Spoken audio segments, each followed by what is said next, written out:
Welcome back to the Roar Rundown. I'm Isaac Bourne. Behind the camera is Josiah Wooten, and we are here for Week 5 of Ouachita Sports. Josiah, can you believe that we are this deep into the Ouachita Sports season already? No.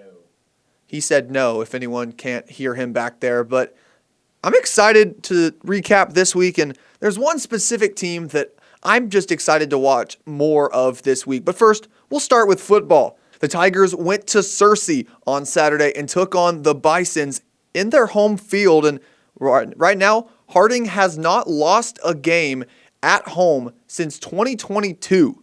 Yeah, I'll say that again, 2022. And that trend did not end on Saturday night. Ouachita went in, lost 24-7, following a decent performance on defense for this Ouachita team where they really haven't been able to get their boots off the ground this season. Simple as that. The offense looking a little bit better. We started to see a little bit more. Trey Nichols, the freshman quarterback, really a bright spot for the Tigers. 54 rushing yards. They put him in later in the game and just let him go. And that speed is something that's going to be really valuable for this team going forward. They also let him pass a little bit. He zips some passes very, very quickly, but the guy that was really the big passing name for Ouachita had to be Nate Tenbarge. 181 passing yards, 14 for 21. Not a bad passing performance by any sense of the word. Also, wide receiver Justice Hill. He finally got his boots off the ground this game. 54 receiving yards on 2 receptions. Tenbarge was able to really find the super senior transfer from Murray State in this game. On defense, it was Bruin Barnes. He had 11 tackles. And then defensive end Joey Ortego, 7 tackles and a forced fumble, which led to a Ouachita score. So this Ouachita team, while they lost 24-7, that's the smallest deficit Harding has lost by this season. And I'm really interested to see how they go forward. You know, as a Ouachita fan, being 1-3, not exactly one point in the season you'd be excited for this team. But after watching what they did against Harding on Saturday, I'm excited to see how they go forward. The schedule's going to start to get a little bit easier. They've got Oklahoma Baptist coming up this week. Speaking of the Bison of Oklahoma Baptist, they play on homecoming on Saturday at noon. It'll be right here on the Ouachita Sports Digital Network, so make sure to tune in. And the Bison, they feature running back Deuce Wise. He's got 210 rushing yards on the season, a really big guy to watch out for. Also, wide receiver Nick Harris, 297 receiving yards this season as well. They go with this 2 quarterback lineup where they've got two guys that can pass the ball, can run the ball a little bit as well. And so I'm interested to see who really gets the run. Chad Moscow is the name to go for, but I don't know. It'll be an interesting thing to see who gets the start for the Bison this week, but we will all see what happens on Saturday. Make sure to tune in just a little bit early, about an hour early, for the pregame show where we'll have a couple homecoming festivities going along with that. And now for the team that I'm just a little bit excited for, it's got to be this Ouachita volleyball team. They go 2-0 on the week. And the thing to be excited for, obviously they go into Monticello, they win 3-0. The Bull Weevils, I almost said Bull Weevils, the Cotton Blossoms lose 3-0 to the Tigers in Monticello. But then on Thursday night, you see Ouachita taking on the number 2 team in the conference, Harding. The Bisons have really shown that they're a team to be reckoned with. They have the second highest RPI in the conference. First highest, obviously, Ouachita. But man, this Ouachita team goes against Harding at home and doesn't even show weakness against this Harding team. They win 3-0. Obviously, that second set a little bit hairy going into extra scores. Obviously, Courtney Hansen, 31 assists and 10 digs. That's another double-double for her. She just continues to rack up these double-doubles. Courtney Hansen, a premier setter in the conference. And Josiah, another thing that is going to be crazy to think, she wasn't even setter of the week. She has not been setter of the week since week 1. That's what I said, folks. Week 1. I'm gonna bring in some outrage. I'm gonna cause a firestorm on Twitter. Everybody tweet out. Actually, no, we're not going to do that. Courtney Hansen is strongly outvoted as setter of the week once again. But then also, Kaylee Thetford is becoming one of the premier offensive players in this conference. 11 kills in 35 attempts. Riley Brazil also had 10 kills in that game. Just a great offensive performance for this Tiger team that's really been mostly defense this season. They're 3rd in the country in digs per set. And Kylie Kisgan, the libero, is 1st in the country in digs per set, just under 6 per set. This week, Ouachita, they face 2 higher-level teams in the Great American Conference. They go to Russellville on the road to face Arkansas Tech on Tuesday. We'll see how they face against the Golden Suns, but then also on Thursday.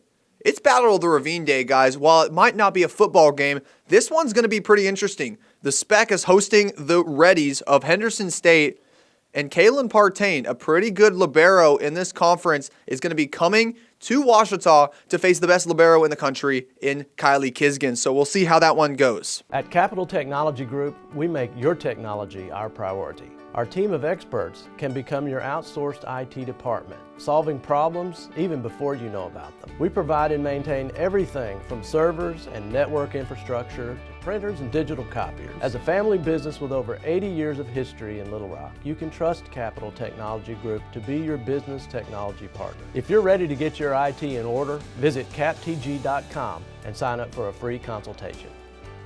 Next up is men's soccer. First, they were in action on Thursday. The game did not look as bad as the score might have shown. Washita kept it 0-0 for most of that first half, and the final 5 minutes was really where we saw the defense start to fall just a little bit. Southern Nazarene scores 2 in those final 5 minutes of the first half, and then they went on to win 4-0 as Washita loses their conference home opener. And then on Saturday, number 11 in the country, Rogers State, comes to town, and Washita puts up a good fight. Just the offense not really coming so far for them. They fall to 0-2 in conference play for them to now go to Tahlequah, Oklahoma on Saturday, where they'll take on the Northeastern State Riverhawks. Northeastern State 3-3-2 on the season. Pretty good team, but Washita, we'll see if they can take them down and get their first conference win of the season. Next up, women's soccer. Just one game this week as East Central came to town on Thursday for Washita's women's soccer home opener.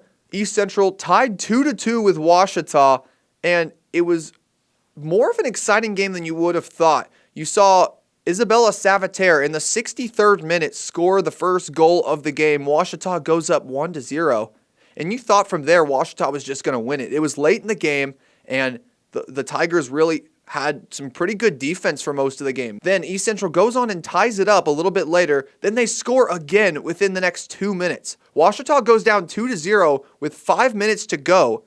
Then in the 86th minute, Maddie Vanna, the star midfielder, the junior, ties it back up at 2-2, and that's where we finish the game at. And Washita ties their first conference game of the season. I wouldn't exactly say the best result for them is now they moved to 0-0-1 in conference play against an East Central team that picked up their first win or tie this season. They were 0-6 going into that one. So I'm interested to see how this game against Southern Nazarene on Wednesday goes. Southern Naz comes into this one 2-5-1, so not some of the best of the Great American Conference. So Washita will get a good chance here to pick up their first conference win and possibly and hopefully avoid the loss. And next up is cross country. Both men's and women's teams went to Columbia, Missouri on Friday to compete in the Gans Creek Invitational, where the men's team finished 7th of 20 teams and the women's team finished 5th of 20 teams. And looking into this invitational, lots of Division I competition. It was at the University of Missouri. But Caleb Greenwich, 21st place in the 8K event.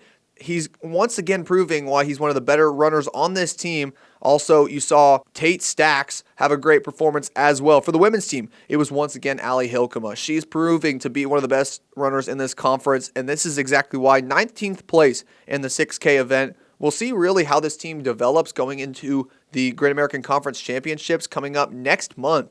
But they look very strong. This women's team very much looks like they're the team to beat coming into the conference title meet. Now moving to swimming, they competed in Edmond, Oklahoma on Saturday at the Sam Freyas Invitational.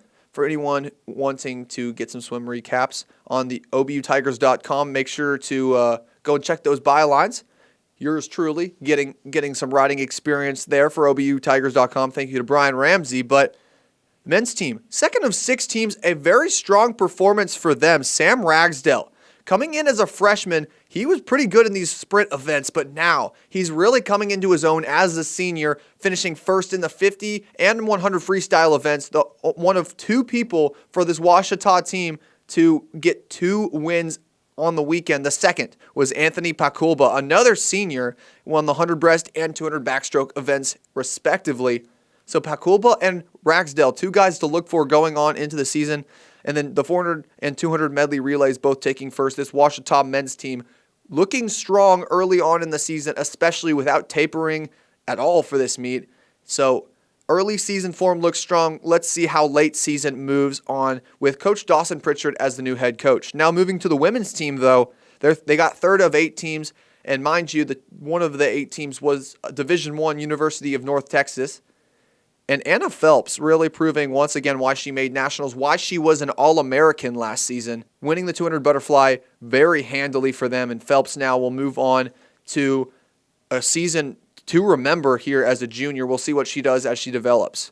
200 freestyle, they got a second and third place finish for the women's team as well. Both freshmen, and Caitlin Koenig and Eden Letourneau, 2 freshmen to look out for in those distance events.